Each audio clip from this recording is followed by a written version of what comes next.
Hello everybody, welcome to another vlog. I hope this finds you well after a couple of weeks of good golf. Relatively short vlog this week, I think. I'm heading off to Portugal on Sunday, so this is going to be my last one for a while, and I've got quite a bit to do with teaching and whatever, so this is not going to be a massive one. It's going to follow on a little bit from my vlog a couple of weeks ago. So let's get straight into it. What's happened since a couple of weeks? More rules controversy, more rules about people standing behind, lining people up, ball dropping, and a lot of this is coming from the professionals kind of thing, and I'm a little bit umming and ahhing. Do I feel sympathy for them? No, not particularly, if I'm honest with you. They do this for a living, okay? They should know the rules inside and out, and so anytime that they do have a penalty, it's kind of their fault. The rule book's there for them. You know, they can't be expected everybody to almost wipe the bum for them and tell them if they're doing it wrong. I mean, recently we've had Ricky Fowler.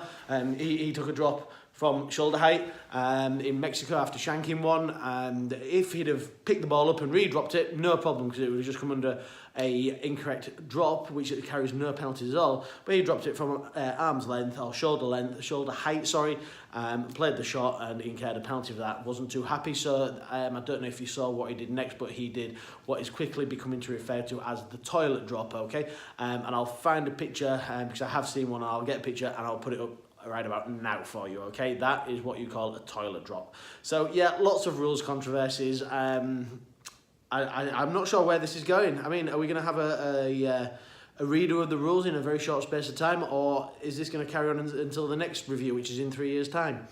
Don't know. Time will tell. Okay, I'm so far. I'm a fan of the new rules. I don't think there's anything wrong with them. I just feel as though they're maybe not being executed properly, or people aren't reading the rule book and, you know, doing a bit of research on them, things like that. So yeah, it'll be interesting to watch what happens. First major on the horizon next month now, and it feels great to say that, actually. April next month, so yes, the first major is next month. Woohoo! What else has been happening with me?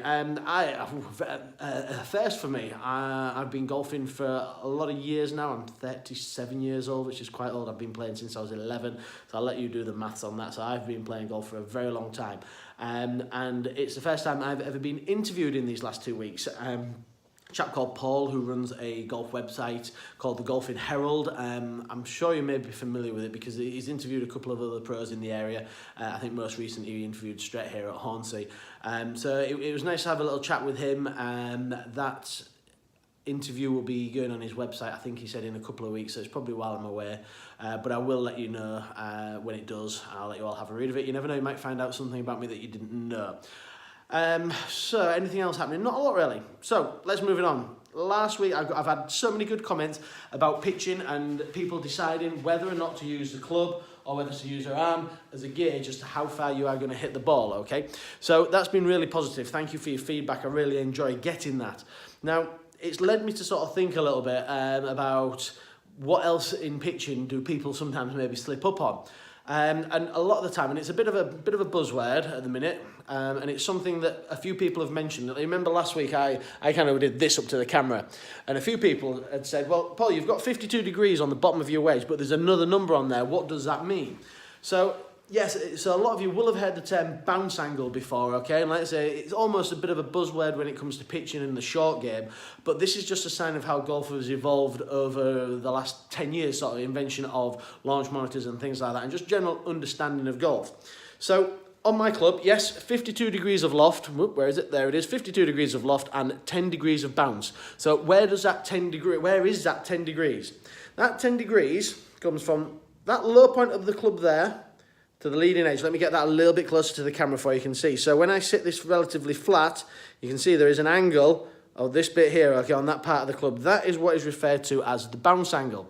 Now, what that can do is that can help improve your bad shots, okay? Now, everybody wants to improve their bad shots, surely. I hope so, otherwise maybe you won't be watching this. And what we find is that this leading edge is what causes people a lot of problems, okay? If that leading edge hits the ball first, or hits halfway up the ball or towards the top of the ball, you're going to get a top shot and it's going to go running along the ground. If the leading edge hits the ground, maybe a fraction before the ball, you hit what we call a fat shot, and it goes not very far at all. So how does this then therefore relate to the club and how we play our game?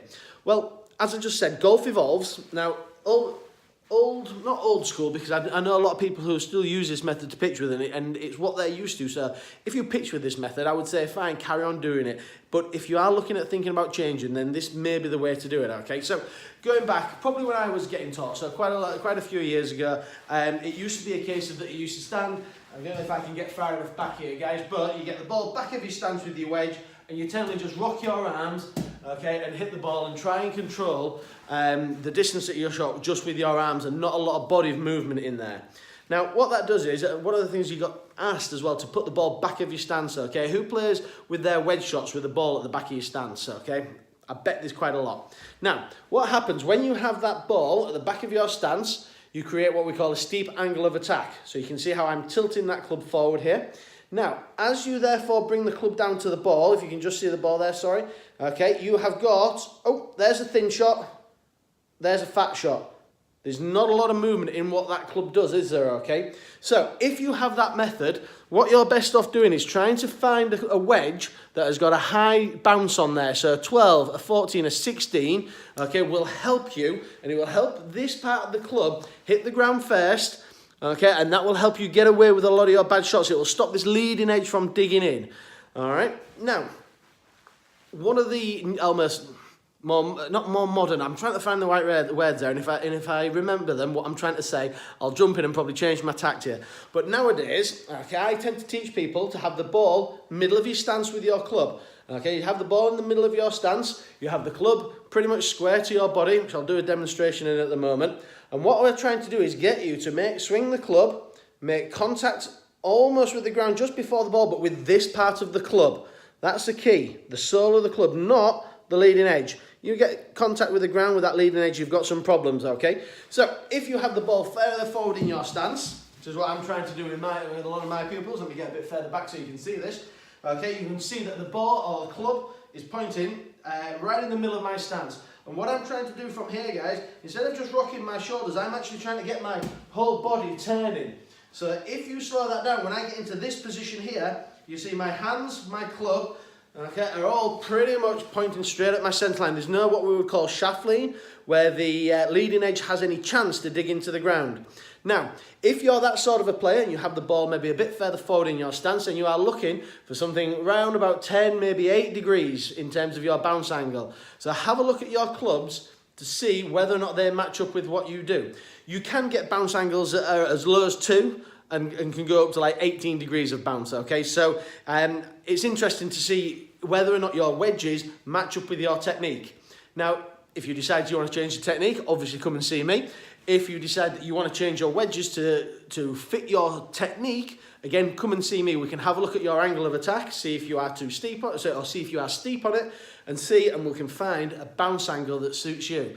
Okay, so bounce angle of the club and how it might affect your shots, okay? Right, have a look around that, and if you need to see anything, come and see me.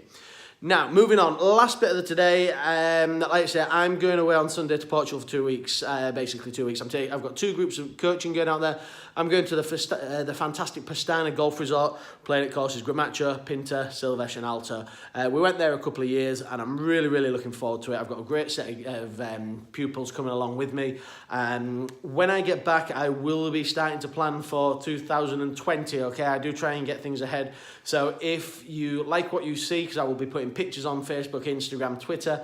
I'll also probably be doing a daily vlog, something like this, where I just say a few words about who's done what, rather than typing it up and put it out there like I have done in the past, all right? So that's me done for this week. Yes, you can still catch me down here at Hornsey Golf Club in the shop. Come and see me, have a little chat about your wedges, your pitching, and we'll find out whether or not you are using the bounce of the club correctly, or whether you need some new wedges or something like that. Okay, guys, have a wonderful time in the next couple of weeks. Hopefully the sun's going to be okay. And I will see you in a couple of weeks' time. Thanks a lot for watching. See you soon. Bye-bye.